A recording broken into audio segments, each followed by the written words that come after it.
حديث النور والصدق هو الداعي إلى الحق يجمعه البخاري ويهديه.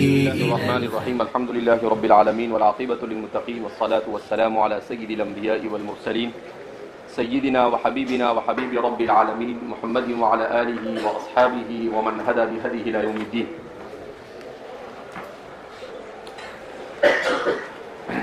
امام بخاری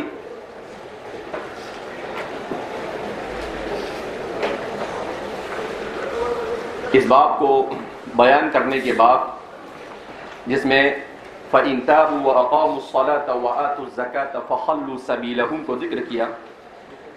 آگے 18واں باب بیان کر رہے ہیں. باب من قال ان الایمان هو العمل لقول الله تعالى وتلك الجنة التي أورثتموها بما كنتم تعملون.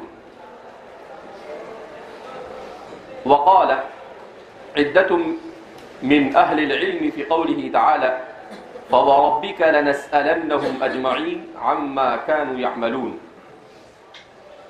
عن قول لا إله إلا الله. وقال لمثل هذا فليعمل العاملون.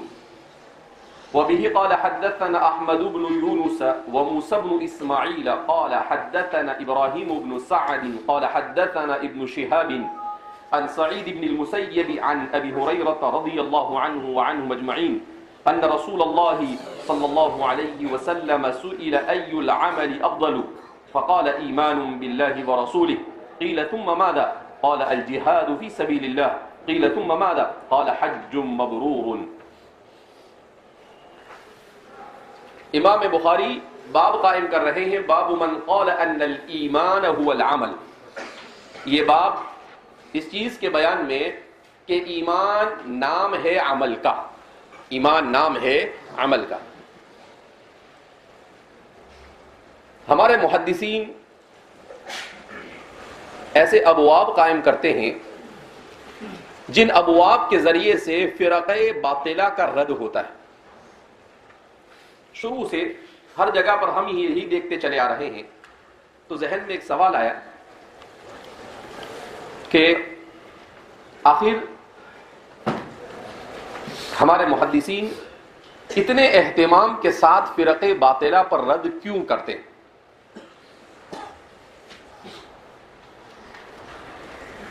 تو اس کا جواب ذہن میں یہ آیا کہ ہمارے محدثین نے اس کا اہتمام اس لیے کیا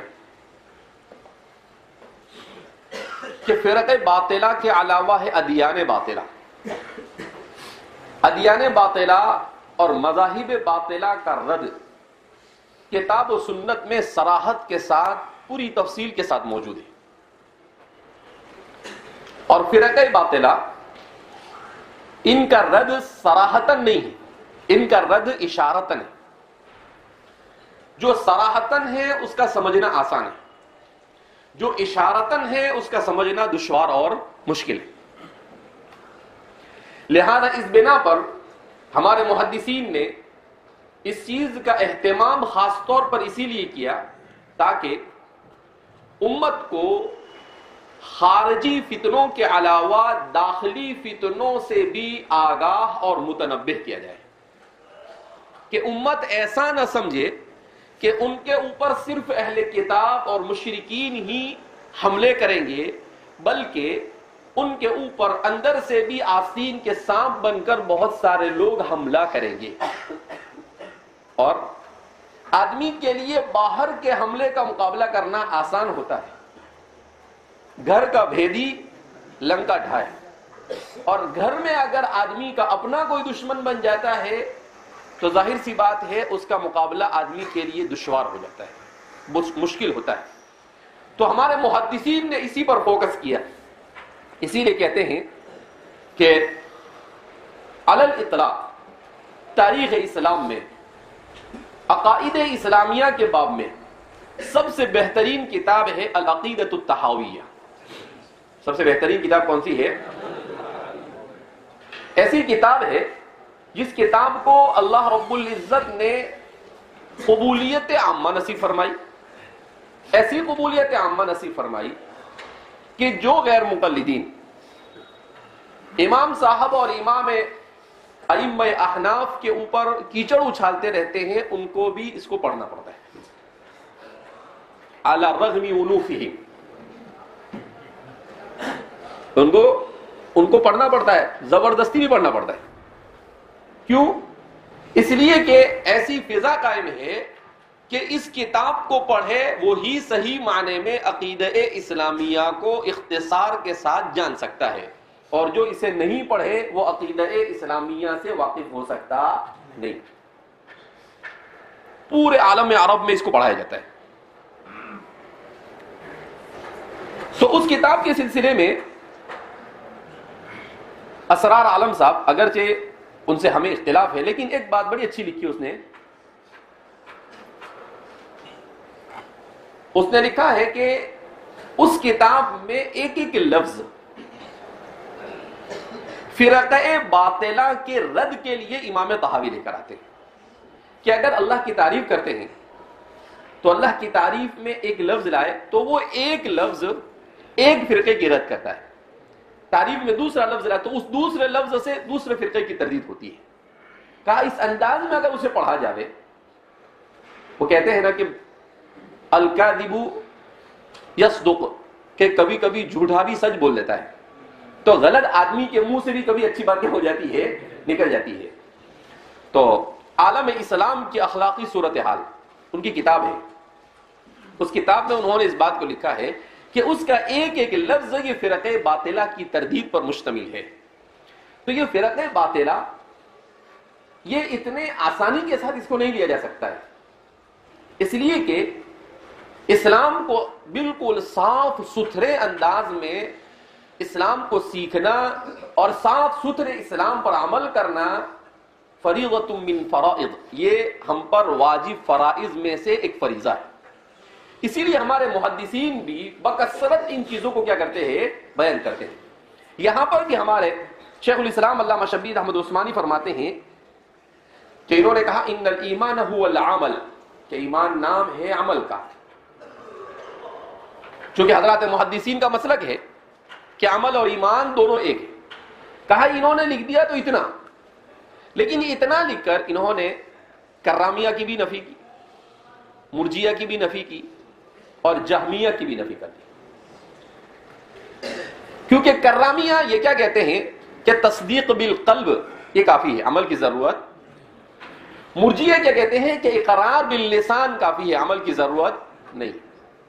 اور جہمیہ کہتے ہیں معرفت القلب ضروری، یعنی قلب اتنا جان لے کہ بھئی اللہ ہے تب بھی کہے کافی ہے، مومن ہونے کے لیے عمل کی کوئی ضرورت نہیں. تینوں مل کر ایک ہی بات کرتے ہیں. تو فرماتے ہیں کہ ان الایمان هو العمل، اور اس کے بعد جتنی آیتیں، ان تمام آیتوں کے ذریعے سے امام بخاری ان تینوں کا رد کرتے ہیں کہ کرامیہ بھی غلط، مرجیہ بھی غلط اور جہمیہ بھی غلط. ان الایمان هو العمل، کہ ایمان نام ہے عمل کا. علامہ سندھی رحمۃ اللہ علیہ نے بخاری کا حاشیہ لکھا ہے، تو اس حاشیے میں انہوں نے لکھا کہ اس سے دو چیزیں ثابت ہوتی ہیں. ایک تو مسلک محدثین ثابت ہوتا ہے اور دوسرا تردید فرقہ باطلہ ہوتا ہے. حضرات محدثین کا مسلک کیا ہے؟ حضرات محدثین کا مسلک یہ ہے کہ ایمان یہ مرکب ہے، بسیط نہیں، جس پر تفصیل سے اس سے قبل گفتگو ہو چکی ہے کہ وہ کہتے ہیں اقرار باللسان، تصدیق بالقلب اور عمل بالجوارح، ان تینوں مجموعے کا نام ایمان ہے. اور امام ابو حنیفہ، اشاعرہ اور ماتریدیہ یہ کہتے ہیں کہ نہیں، اصل ایمان تو تصدیق بالقلب ہے، اقرار باللسان اور عمل بالجوارح یہ کیا ہے، اس کے شرائط میں سے. یہ کس میں سے؟ اس کے شرائط میں سے. لہذا اس بنا پر تو یہاں پہ بیان کر رہے ہیں. البتہ یہ بات مسلم ہے کہ یہ دونوں مل کر ایک بات تو کہتے ہیں کہ عمل ضروری ہے.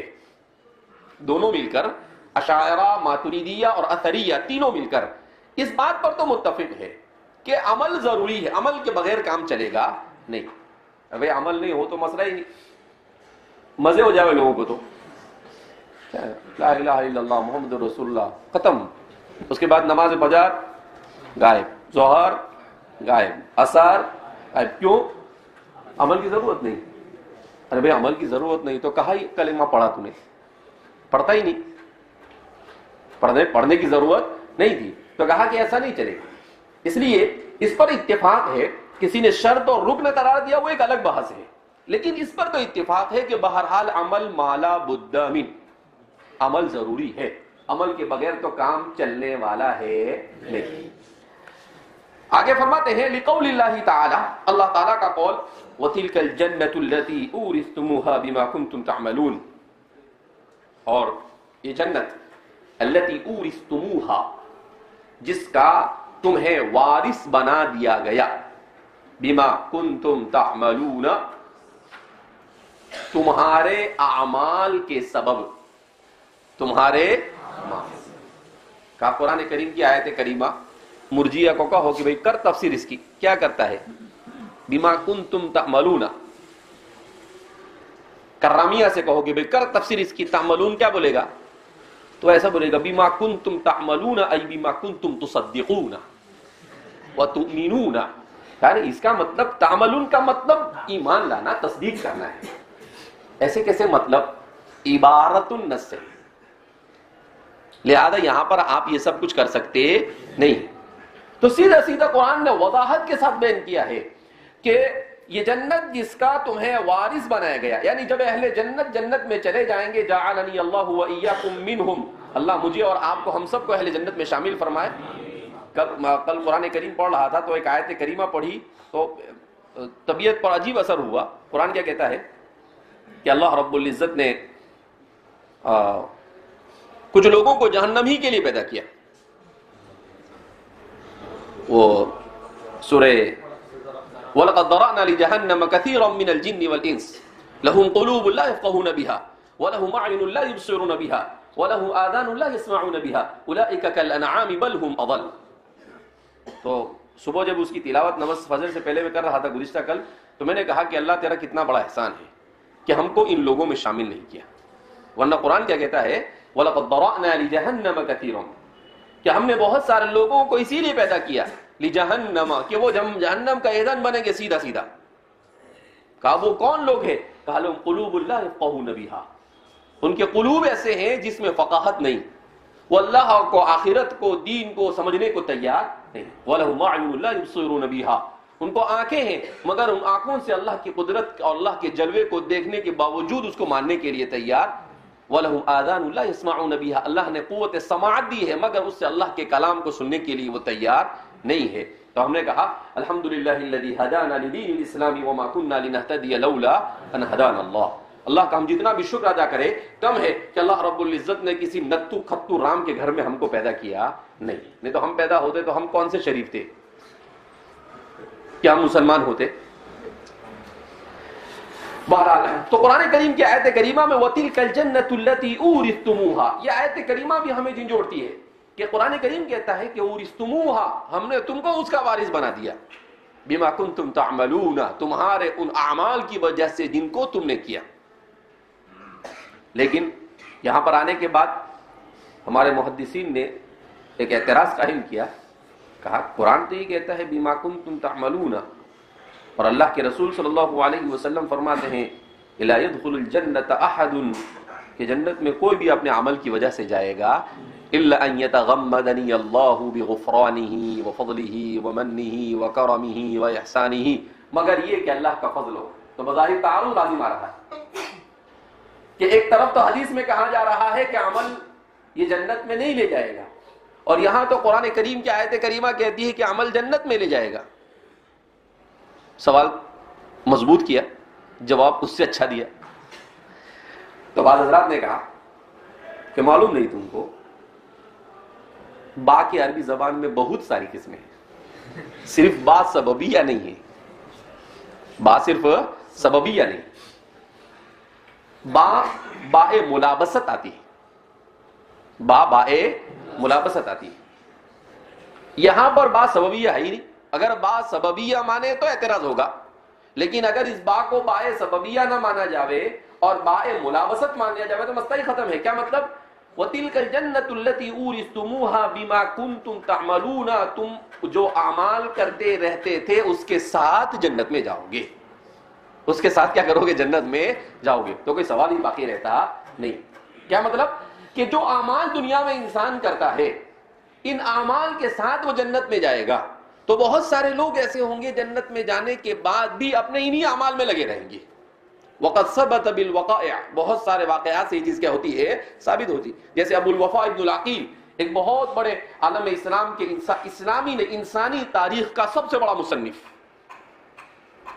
اسلامی نہیں انسانی تاریخ کا سب سے بڑا مصنف ابو الوفا ابن العقیل امام عبد الرحمن الجوزی کے شیخ تھے. تو وہ فرماتے ہیں کہ یہ انسان نہیں تھے، جنات بھی نہیں تھے، ایک دم فرشتے کے قریب قریب پہنچ گئے. کہا کیوں؟ تو عبد الرحمن الجوزی فرماتے ہیں، خود عبد الرحمن الجوزی مسلم شخصیت جن کی 1000 سے زیادہ تصنیفات ہے، وہ کہتے ہیں کہ ہمارے استاد کو ما رأیناہ نائما قط، زندگی میں کبھی ہم نے سوتے ہوئے ہی نہیں دیکھا اس کو. تو فرماتے ہیں کہ ان کے آخری عمر میں ایک مرتبہ ہم نے ان سے سوال کیا کہ آپ کب سوتے ہیں؟ تو کہا، انہوں نے ہم کو جواب دیا، جب سے اللہ رب العزت نے مجھے شعور عطا کیا ہے اس وقت سے لے کر آج تک میں سویا نہیں. وَكَانَ فِي آخِرِ حَيَاتِهِ، جبکہ وہ 70 سال سے متجاوز ہو چکے تھے. جب سے سن تمیز کو پہنچا ہوں اس وقت سے لے کر آج تک میں سویا نہیں. تو عبد الرحمن الجوزی فرماتے ہیں کہ اما یکتب او یقرأ، یا تو وہ پڑھتے تھے یا وہ لکھتے تھے. یہ 2 کام کے علاوہ تیسرا کام کرتے ہوئے ہم نے ان کو نہیں دیکھا. دنیا میں انسان ایسے ہی نام کماتا ہے. ہمارے اور آپ کی طرح گائے کی طرح کھانے سے آدمی نام کماتا نہیں. بطنہ کبطن البقرہ، بہت زیادہ کھاتا ہے اس کو عربی زبان کیا کہتے ہیں؟ کہ حضرت کا بطن تو بالکل بطن البقرہ ہے. اس کو گائے کو کتنا بھی تو کھاتی رہتی، وہ کبھی انکار نہیں کرتی اور جتنا ڈالتے رہو کھاتی رہے گی. تو کھانے والے اور سونے والے یہ کامیاب ہوتے نہیں. حضرت مفتی شفیع صاحب کے ملفوظات حضرت مولانا تقی صاحب نے اپنی کتاب میرے والد میرے شیخ میں لکھا ہے کہ میرے والد صاحب نے ایک دن ہمیں وصیت اور نصیحت کرتے ہوئے کہا، اے تقی، وقت کی قدر کرو. وقت کی قدر کرو گے تو دنیا میں بھی قدر ہوگی تمہاری اور آخرت میں بھی قدر ہوگی. اور پھر اس کے بعد کہنے لگے کہ تقی، میرا تو حال یہ ہے کہ مجھ سے تو وقت ضائع ہونا بالکل پسند نہیں. کہا، میں جب بیت الخلاء میں بھی جاتا ہوں تو وہاں پر بھی وقت ضائع کرنا پسند نہیں، وہاں پر بھی بیٹھ کے میں لوٹا دھو لیتا ہوں. میں لوٹا دھو لیتا ہوں اور اگر وہاں پر مجھے ایسا لگے کہ صاف کرنے جیسا ہے تو میں اپنی قضاء حاجت سے فارغ ہوتے ہوئے بھی اس کو کیا کر لیتا ہوں؟ میں صاف کروں. میں کہوں کہ میرا وقت میں کیوں ضائع کروں؟ تو جا کر اللہ نے مفتی اعظم بنائے. تو من الاولین ہو یا من الاخرین ہو، وقت کی قدر بہرحال کیا ہے؟ ضروری ہے. یہاں تو جو اچھا ہوتا ہے اس کو بھی خراب کر کے نکلتے باہر. بہرحال تو کیا فرما رہے ہیں کہ تلک الجنت. تو ابو الوفا ابن العقیل کے بارے میں بیان کر رہا تھا کہ ابو الوفا ابن العقیل کا جب انتقال ہو گیا تو ان کے انتقال کے بعد عبد الرحمن الجوزی فرماتے ہیں کہ ہمارے ایک دوست تھے بڑے نیک اور صالح تھے، تو ان کو تمنا ہوئی کہ اللہ ہمارے استاد کی کیا حالت ہے یہ دیکھنا چاہیے. تو کہا، یہ دعا کرتے کرتے وہ سو گئے رات میں. ان کو خواب میں آئے تو کہا کہ فرآ ابن عقیل، کہ انہوں نے ابو الوفا ابن العقیل کو دیکھا کہ وہ جنت میں بیٹھے ہیں اور ان کے چاروں طرف کتابوں کی الماریاں ہیں. تو فرماتے ہیں کہ وہ ان سے پوچھتے ہیں کہ میرے استاد آپ پر کیسی گزری؟ تو کہا کہ اللہ کے روبرو حاضر کیا گیا تو اللہ نے کہا کہ ابو الوفا، دنیا تو دیکھی نہیں تو نے، اور دنیا سے تو کوئی فائدہ اٹھایا نہیں. ابھی تو تیرے لیے تو میرے پاس جنت کے علاوہ کوئی دوسری، لیکن تو کیا پسند کرے گا؟ تو کہا کہ میں نے اللہ سے کہا کہ شغلی فی دنیا، دنیا میں جو میرا مشغلہ تھا مجھے یہاں پر بھی وہی چاہیے، مجھے یہاں پر بھی کتابی چاہیے، ہور چاہیے نہیں. تو کہا یہاں بیٹھ کے بھی میں کیا کرتا ہوں؟ کتاب پڑھتا ہوں. تو فرماتے ہیں کتابوں کے ڈھیر میں بیٹھے ہوئے جنت میں. تو عبد الرحمن الجوزی فرماتے ہیں کہ کیسے انسان تھے، یہاں تو کتاب پڑھ کر گئے، وہاں بھی بیٹھے بیٹھے کتابیں پڑھے. تو یہ بما کنتم تعملون کو جن لوگوں نے کہا کہ بھئی یہ با ملابست کے لیے وہ کہنا کیا ہے؟ صحیح ہے. یہ ثابت کرنا ہے، قصہ سنانا مقصد رہے نہیں، کہ ایسا واقعات سے کیا ہے؟ ثابت ہے. تو فرماتے ہیں الجنت التي اورثتموها بما كنتم تعملون، کہ جنت ہے جس کے تم کو وارث بنا دیا گیا تمہارے اعمال کے ساتھ. بعض حضرات نے کہا کہ یہاں پر سوال پیدا ہوتا ہے اورثتموها کا کیا مطلب؟ وارث تو پہلے کوئی گزرا ہو اور اس کے بعد آوے تو وارث بنتا ہے. تو کہا اس کے 2 جواب دیے جاتے ہیں. ایک جواب تو یہ دیا جاتا ہے کہ جنت ہمیں وراثت ہی میں ملتی ہے، اس لیے کہ ہمارے بابا آدم کہاں سے آئے تھے؟ جنت سے آئے. کہاں سے آئے تھے؟ جنت سے آئے. لہذا ہمارا اصل مسکن اور ہمارا وطن اصلی پراپر ہمارا جو وطن ہے وہ کیا ہے؟ الجنت. کیا ہے؟ لہذا اب اگر ہم کو ملی ہے تو وہ کس میں ملی؟ بابا آدم کی وراثت میں ملی. کس میں ملی؟ بابا آدم کی وراثت میں ملی. بعض حضرات نے کہا کہ اس کی ایک توجیہ یہ بھی کی جا سکتی ہے اورثتموہا، یعنی قرآن کو سمجھنے کے لیے کیسے کیسے ذہن کھپائے انہوں نے. کہا کہ اس کا ایک مطلب یہ بھی ہو سکتا ہے کہ اللہ حدیث پاک میں اللہ کے رسول صلی اللہ علیہ وسلم نے ارشاد فرمایا کہ ہر آدمی کے لیے اس کی ایک جگہ کنفرم ہے، فکس کر دی گئی ہے، ریزرو کر دی گئی ہے جنت میں، اور ایک سیٹ اس کی ریزرو کر دی گئی ہے جہنم میں. ایک سیٹ جنت میں اور ایک سیٹ جہنم میں. اب اگر وہ مرتے مرتے ایسے اعمال کر کر مرتا ہے، ایمان کے ساتھ جاتا ہے، اعمال صالحہ کے ساتھ جاتا ہے، تو جنت والی اس کی کنفرم اور ری کنفرم ہو جاتی ہے، ایک دم فکس ہو جاتی ہے. اور جہنم والی یہ کینسل ہو جاتی ہے. جہنم والی کیا ہو جاتی ہے؟ کینسل ہو جاتی ہے کہ بھئی حضرت یہاں تشریف نہیں لائیں گے، اللہ ہم کو ایسے میں رکھے کہ جن کی جہنم والی کیا ہو جاوے؟ کینسل ہو جائے. اور جو لوگ برائیوں کے ساتھ مرتے ہیں، کفر کے ساتھ، شرک کے ساتھ، نفاق کے ساتھ مرتے ہیں، تو ان کی جنت والی کینسل ہو جاتی ہے اور جہنم والی کنفرم اور ری کنفرم ہو جاتی ہے، ایک دم فکس ہو جاتی ہے. اب جب یہ دونوں ایسی ہو جاتی ہے تو اب یہ جہنم والے کی جو جنت میں جو سیٹ ہے، وہ جو جنت میں گیا ہے اس کو ایک پر ایک فری کے طور پر دے دی جاتی ہے. تو یہ ہے اورثتموہا، یہ اسے کس میں ملی؟ وراثت میں مل گئی. اور یہ جو جہنم میں گیا اس کو اس کی جو جہنم میں تھی وہ جہنم میں نہیں گیا تو اس کو اس کی مل جاتی ہے. اس طریقے سے اس کو کہا کہ قرآن کریم نے وراثت کی طرف کیا ہے؟ اشارہ کیا ہے. بہرحال اللہ کی کتاب ہے، اس کو سمجھنے کے لیے انہوں نے جو دماغ کھپائے ہیں، بہرحال یہ انہی کا حصہ ہے. فجزاہم اللہ عنا وعن امت محمد خیر الجزا واحسن الجزا فی الدارین. ہمارے ان تمام مفسرین کو اللہ پوری امت کی طرف سے بہترین اجر عطا فرمائے. وتلک الجنۃ التي اورثتموها بما کنتم تعملون. بہرحال یہاں سے یہ ثابت کر رہے ہیں امام بخاری کہ بھیا دیکھ رہے ہو، بما کنتم تعملون کہا نا، تصدقون کہا، تؤمنون کہا، تعملون کہا. اس کا مطلب یہ ہے کہ عمل ضروری ہے. پھر کہا ہی تو نہ بولتا ہے، چپ چاپ بیٹھا رہے. عمل کر، نہیں کرے گا تو مار کھائے گا، نہیں مانے گا تو بھی مار کھائے گا، اور نہیں کرے گا تو بھی مار کھائے گا. وقال عدۃ من اہل العلم فی قوله تعالی، اور بعض اہل علم نے، یعنی اہل علم کی ایک جماعت نے کہا اللہ تعالیٰ کے اس قول کے سلسلے میں فَوَرَبِّكَ لَنَسْأَلَنَّهُمْ أَجْمَعِينَ عَمَّا كَانُوا يَعْمَلُونَ. فَوَرَبِّكَ، تیرے پروردگار کی قسم، لَنَسْأَلَنَّهُمْ أَجْمَعِينَ، ہم ضرور بالضرور ان سب سے سوال کریں گے. کہا کوئی چھوٹے گا نہیں، قیامت کے دن سب سے سوال کیا جائے گا. کیا سوال کیا جائے؟ عَمَّا كَانُوا يَعْمَلُونَ، کیا عمل کر کر لایا، کیا عمل کیا کرتا تھا. کانا جب فعل مضارع پر داخل ہوتا ہے تو ماضی استمراری کے معنی میں ہو جاتا ہے. معلوم ہے کہ نہیں کچھ؟ تو کانا فعل مضارع پر داخل ہوا تو یہ کس کے معنی میں؟ وہ ماضی استمراری کے معنی میں. ماضی استمراری سمجھتا ہے نا، یعنی ماضی میں کسی چیز کا تسلسل کے ساتھ ہونا. پڑھا نا آمدن سی لفظ آمدن آنا مصدر آمد آیا ماضی مطلق میں آمد آتا ماضی استمراری آمد است آیا ہے ماضی قریب آمد بود آیا تھا ماضی بھائی خواہ آمد آئے گا. تو اس میں کوئی آمدن آنا مصدر آمد آیا ماضی مطلق میں آمد آتا تھا ماضی استمراری. ارے کیا ہے؟ ہاں بہرحال تو اس کو تو کہا کہ مسلسل. تو اب کیا اما کانوا یعملون، کہ ماضی میں کیا کیا کرتے تھے. سوال کیا جائے گا عن قول لا الہ الا اللہ. تو کہا کہ اس کا مطلب لا الہ الا اللہ اور مقتضى لا الہ الا اللہ کا سوال کیا جائے گا. اگر قرآن یہاں پر ہی کہتا فَوَرَبِّكَ لَنَسْأَلَنَّهُمْ أَجْمَعِينَ عَمَّا كَانُوا يُؤْمِنُونَ، تو ہم کہتے ہیں کہ ٹھیک ہے بہت اچھی بات ہے، میں کوئی اعتراض نہیں کر رہا ہوں کہ اللہ اکبر. تو کہنے کیا رہتا؟ صحیح رہتا. لیکن اما كانوا يعملون کہا، اما كانوا يعملون کہا، اس کا مطلب یہ ہے کہ عمل ضروری ہے، کیونکہ اللہ سوال کرے. اسی لیے دوسری حدیث میں اللہ کے رسول صلی اللہ علیہ وسلم نے ارشاد فرمایا لا تزول قدم عبد، اللہ کے سامنے ہر ایک کو انڈیویجل حاضر ہونا پڑے گا، ون بائی ون، ایک ایک کر کر، اور اللہ پوچھے گا عن عمرک فیما افنا، زندگی کہاں گزاری، گھومنے پھرنے کے واسطے دی تھی تیرے کو. وعن علمک، علم حاصل کیا تھا کہ نہیں، اور علم پر کتنا عمل کیا اس کے بارے میں پوچھے گا. وعن شبابہ فیما ابلا، اور جوانی کہاں گزاری.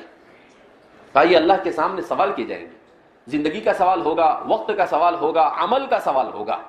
علم کا سوال ہوگا، اور مال کیسے اور کہاں سے کمایا یہ سوال ہوں گے. تو قرآن کریم کی آیت کریمہ عما کانوا کا ہر ایک کو یہ سوال کا جواب دینا ہے. اللہ رب العزت جس پر فضل کرے گا تو اس سے جواب کی زیادہ توقع نہیں کرے گا. جواب دیا نہیں دیا بولے چل، اور جس کو اللہ کہیں گے کہ یہ بہت شانہ بندہ ہے، بولے گا اچھا چل بول، بولے ارے بول چپ چاپ کیوں کھڑا ہے، تیرے منہ میں مونگ ہے، بولے گا نہیں. ام المؤمنین عائشہ صدیقہ فرماتی ہیں کہ من نوقش فقد عذب، جس سے اللہ نے سوال کر لیا تو یوں سمجھنے کا کہ اس کے لیے عذاب لازم ہو گیا، ختم ہو گئی بات. کیونکہ اللہ کے ایک سوال کا جواب نہیں. اللہ کہے گا پانی پیا تھا نا، کتنے گھٹ پیا، جتنا پانی پیا اتنا بھی کوئی اچھا کام کیا کہ نہیں، تو کیا جواب دو گے؟ کھانا کھایا کیا جواب دو گے؟ تو کہا کہ اللہ کے سوال کا کوئی جواب ہمارے پاس ہے نہیں. الا ان يتغمدني الله بفضله، الا یہ کہ اللہ ہمارے ساتھ خصوصی فضل کا معاملہ فرمائے. تو فرماتے ہیں کہ اما كانوا يعملون، اس سے سوال اس سے معلوم ہو رہا ہے کہ عمل یہ جزو ایمان، شرط ایمان یا رکن ایمان ہے، اس کے بغیر چارے کار نہیں ہے. وقال، اور قرآن کریم کی آیت کریمہ لمثل هذا فليعمل العاملون، ایسا نہیں کہا لمثل هذا فليؤمن المؤمنون، ایسا نہیں کہا لمثل هذا فليصدق المصدقون، نہیں کہا فليعمل العاملون، اسی طرح سے عمل کرنے والے کو عمل کرنا چاہیے. تو فرماتے ہیں کہ یہ ساری چیزیں اس بات کی نشاندہی کر رہی ہے کہ عمل ضروری ہے، عمل کے بغیر تو کام چلے گا نہیں. قرآن کریم اتنے مقامات پر اور احادیث مبارکہ بار بار اتنی ساری اس لیے بیان کر رہے ہیں کہ اللہ کو معلوم تھا کہ یہ بہت بھاری لوگ ہیں، ان کو بہت تاکید سے بتائیں گے تو کچھ کریں گے، اور ان کو تھوڑا بھی ڈھیل چھوڑ دیا تو یہ تو بالکل کیا ہو جائیں گے، بادشاہ بن جائیں گے. اللہ غفور الرحیم ہے، وہ تو 70 ماؤں سے زیادہ کیا کرتا ہے، رحم کرتا ہے. حکیم امت مجدد ملت حضرت تھانوی رحمۃ اللہ علیہ فرماتے ہیں کہ یہ وسوسہ شیطانی ہے کہ انسان جب نیکی کرنا چاہتا ہے، برائی کرنا چاہتا ہے اور برائی سے رکنا چاہتا ہے، تو دل میں آتا ہے کہ یار اگر کر بھی لیا تو کیا فرق پڑتا ہے، اللہ تو 70 ماؤں زیادہ رحم کرتا ہے. کہا یہ وسوسہ شیطانی ہے، اس کو دور کرنا چاہیے. کہا کبھی کبھی شیطان ایسا کہتا ہے کہ نماز تو پڑھتے ہی نا، نماز پڑھنے سے گناہ کیا ہو جاتا ہے، معاف ہو جاتا ہے، تو کر لینے کا بعد میں نماز پڑھ لینے کا. کہا یہ بھی وسوسہ شیطانی ہے.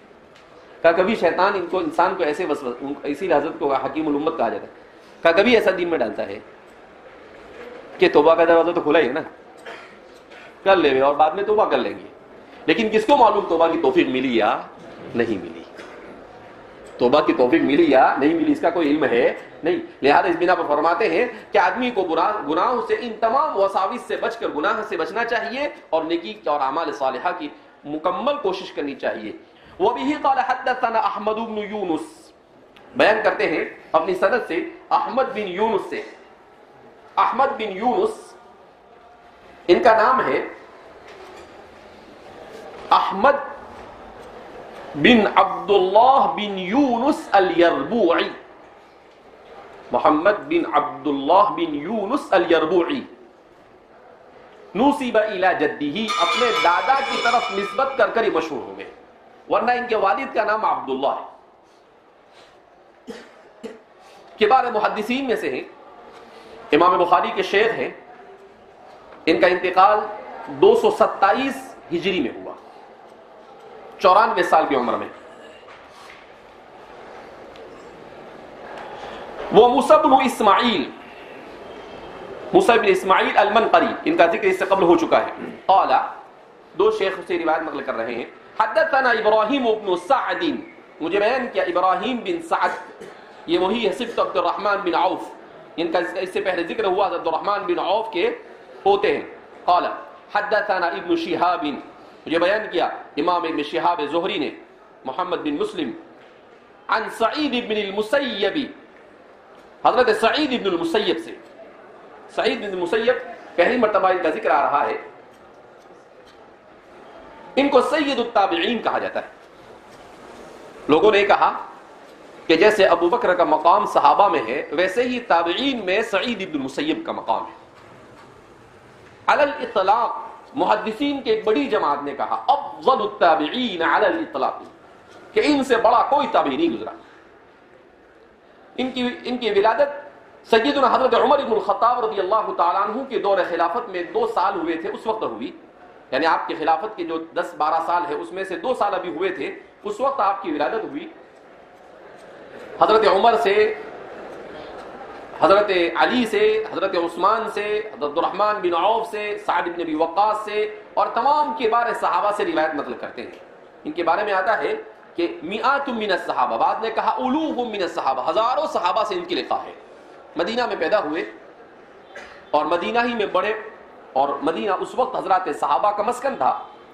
آپ نے خلافت عمر کے بھی ایام کو دیکھا, خلافت عثمان کے 10 سال دیکھے آپ نے, خلافت علی کو بھی آپ نے دیکھا, اور پھر اس کے بعد چونکہ آپ کا انتقال ایک روایت کے مطابق سن ہجری 94 میں ہوتا ہے اور ایک روایت کے مطابق سن ہجری 105 میں ہوتا ہے, لیکن 94 والی روایت کو لوگوں نے راجح قرار دیا ہے. تو اس وجہ سے آپ نے صحابہ کا, کبار اور صغار صحابہ سب کا دور آپ نے کیا ہے, پایا ہے. آپ کے بارے میں آتا ہے کہ آپ حضرت ابو ہریرہ کے داماد تھے. آپ حضرت ابو ہریرہ کے کیا تھے؟ داماد تھے. حضرت ابو ہریرہ کی بیٹی ان کے نکاح میں تھی. بات ہی ختم ہو گئی. تو اسی لیے یہاں پر لطیفہ اسناد بیان کرتے ہیں کہ داماد اپنے خسر سے روایت بیان کرتے ہیں. داماد اپنے خسر سے, داماد بھی بھاری اور خسر تو بھاری کے بھاری. تو عن سعید بن المسیب عن ابی ہریرہ, وہ بیان کرتے ہیں سیدنا راویۃ الاسلام حضرت ابو ہریرہ رضی اللہ تعالی عنہ سے, ان رسول اللہ صلی اللہ علیہ وسلم سئل ای العمل افضل, رسول اللہ صلی اللہ علیہ وسلم سے دریافت کیا گیا کون سا عمل افضل ہے. فقال, تو آپ نے کہا ایمان باللہ ورسولہ, اللہ اور اس کے رسول پر ایمان. سب سے پہلی بات یہاں پر یہ آئی کہ یہ کرامیہ نے برامیہ یہ سب ایسا بولتے ہیں کہ صرف ایمان اور تصدیق چل جائے گا. یہاں پر تو ایمان باللہ ورسولہ کو بھی عمل کہا گیا. کیا کہا گیا؟ کیونکہ پوچھنے والا ای الایمان افضل نہیں پوچھ رہا, ای العمل افضل پوچھ رہا, اور آقا نامدار صلی اللہ علیہ وسلم اس کو جواب دے رہے ہیں الایمان باللہ ورسولہ. حضرات محدثین تو ٹھوک بجا کے کہتے ہیں دیکھا ایمان اور عمل یہ رکن ہے, شرط نہیں ہے. دیکھو حضور بیان کر رہے ہیں ایمان باللہ ورسولہ عمل, یعنی ایمان کو بھی عمل سے تعبیر کر دیا گیا. اس کا مطلب یہ ہے کہ ایمان اور عمل دونوں کے ہیں ایک. تو حضرات محدثین کا یہ سب سے بڑا مستدل ہے یہ روایت, جو ایمان اور عمل کے مرکب ہونے کے کیا ہے قائل. قیل ثم ماذا, سوال کیا گیا اس کے بعد کیا. بہرحال آپ صلی اللہ علیہ وسلم نے کہا کہ بھئی دیکھو سب سے افضل ترین عمل یہ ہے انسان دنیا میں اللہ اور اس کے رسول کو, اللہ کی وحدانیت پر اور رسول کی رسالت پر ایمان لے آوے. اس کا یہ مطلب نہیں کہ یہ دو ہی کافی ہے, یہ دو تو اس کے ساتھ اللہ پر جب ایمان لایا تو اللہ نے اور جو بھی کچھ کہا ان سب پر, رسول پر جب ایمان لایا تو رسول ما جاء بہ رسول اللہ اس پر بھی, تو سب اس میں آ گئے. یعنی تمام کے تمام ارکان ایمان اور تفصیل ایمان اس میں کیا ہو گئے؟ داخل ہو گئے. آخرت بھی اس میں آ گیا, بعث بعد الموت بھی آ گیا, ملائکہ بھی آ گئے, کتاب بھی آ گئے, کیونکہ ان دونوں کا تعلق ان دونوں سے. جب ان دونوں کو مان لیا تو آدھا تیتر اور آدھا بتیٹ تو کرے گا نہیں. دونوں کو مانا تو دونوں نے جو کہا اس کو ہی ماننا پڑے گا. قیل ثم ماذا, پھر کہا اس کے بعد کیا؟ قال الجہاد فی سبیل اللہ, اللہ کے رسول صلی اللہ علیہ وسلم نے کہا اللہ کے راستے میں جہاد, اللہ کے راستے میں جہاد.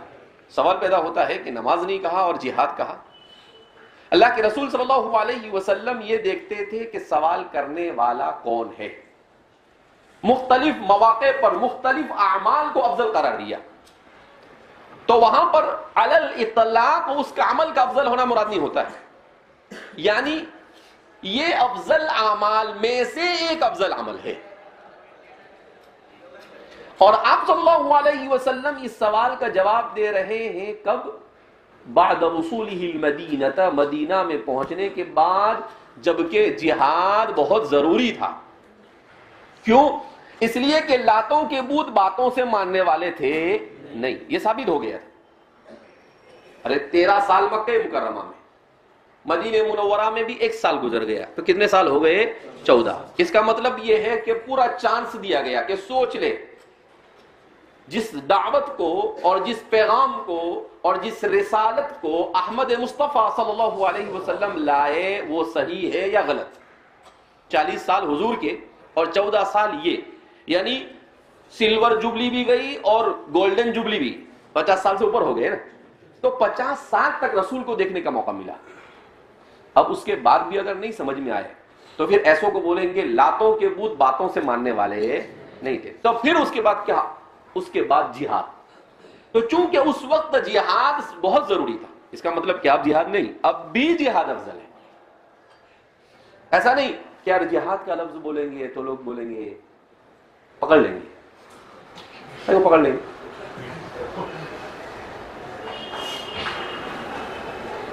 حج جہاد نہیں، حقوق انسانی کی رعایت ضروری ہے۔ ابھی جو حقوق انسانی کی ماں بنتی ہے اس نے اس کی رعایت نہیں کی، تو پھر ہمارے یہاں پر تو حقوق انسانی جتنا ہم سکھاتے ہیں اتنا تو کوئی سکھاتا بھی نہیں۔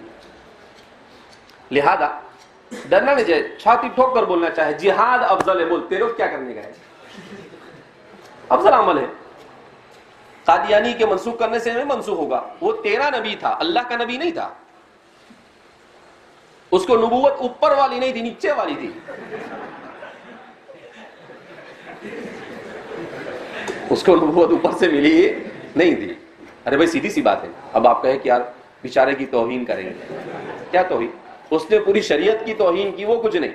یعنی یہ کتنی بڑی بات کہ اللہ اور اس کے رسول کی طرف ان چیزوں کو منسوب کیا جو انہوں نے کہی نہیں۔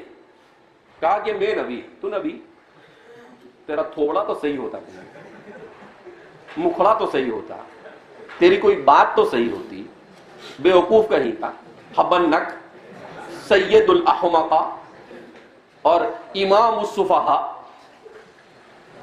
وہ پیشین گوئیاں دیتا تھا، اس کی ساری پیشین گوئی غلط ہو جاتی تھی، ایک بھی پیشین گوئی اس کی صحیح نہیں ہوتی تھی۔ آپ قادیانیت کو پڑھیں گے تو بڑا مزہ آتا ہے اس کی پیشین گوئیاں پڑھنے کی۔ وہ بولتا ہے کہ وہ اس کو بولتا ہے کہ فلاں نے میرے خلاف لکھا ہے، وہ 2 سال میں مر جائے گا، تو وہ اس نے 2 سال بولا اور وہ 50 سال زندہ رہا اس کے بعد۔ وہ بولا فلاں عورت کو نکاح کا پیغام دیا، اکبری بیگم یا پتہ نہیں کیا نام تھا، تو کہا کہ اس نے نکاح کرنے سے انکار کر دیا، تو کہا 1 سال میں مر جائے گی، تو وہ اس کے مرنے کے بعد بھی 30 سال زندہ رہی۔ تو حضرت کی ایک بھی پیشین گوئی حضرت کی کبھی صحیح ثابت ہوئی نہیں۔ اب ابھی ایسے نبی کو اوپر والا بولیں گے کہ نیچے والا بولیں گے؟ یعنی اس کو وحی آتی تھی، کدھر سے آتی تھی؟ یہ اس کا شمار اس میں وَلَقَدْ ذَرَأْنَا لِجَهَنَّمَ كَثِيرًا مِنَ الْجِنِّ وَالْإِنسِ، یہ اسی میں اس کا شمار ہوتا ہے۔ تو ہمارے ہندوستان میں مولانا عبد الماجد دریابادی اور ایسے کچھ لوگ کہا کہ نہیں اس کو غلط نہیں بولنے کا۔ کہا غلط نہیں بولنے کا، کہا کسی کی دل آزاری نہیں۔ ارے بھیا پورے دین کی دل آزاری نہیں، دین آزاری کرتا ہے، اس کو کیوں غلط نہیں بولیں گے؟ ڈنگے کی چوٹ پہ بولیں گے انہو کذاب دجال، کہ وہ کذاب بھی ہے اور دجال من الدجاجلہ ہے۔ کیا بولنے کا؟ بول۔ کسی کی مروت میں ہمارا دین یہ سب نہیں سکھاتا ہے، جو بات جہاں پر جیسی بولنی ہو ایسا بولنا ہے۔ اسی لیے ہمارے امام مسلم نے مستقل ایک باب قائم کیا ہے کہ کسی پر جرح کرنا یہ غیبت میں شامل ہے یا نہیں؟ کہا نہیں کوئی غیبت نہیں، تیرے بابا نے بولا غیبت ہے۔ اگر ان کے اوپر جرح نہیں کرتے تو یہ تو وضائین اور کذابین کی روایتوں سے پورا کے پورا ذخیرہ حدیث کیا ہو جاتا؟ بھر جاتا۔ لہذا اس بنا پر وہ تو ہمارے محدثین تو سیدھا سیدھا بولتے ہیں، وہ تو ایسے ایسے الفاظ استعمال کرتے، کبھی کبھی کسی کے لیے کہتے انہ رجل شیطان، سیدھا شیطان بناتے، کبھی کسی کو بولتے انہ رجل خبیث، کبھی دجال کذاب، ایسے ایسے الفاظ غصے میں جتنے، یعنی جو جتنا بڑا رہے گا اس کے لیے اتنا بھاری لفظ کیا کریں گے وہ استعمال کریں گے۔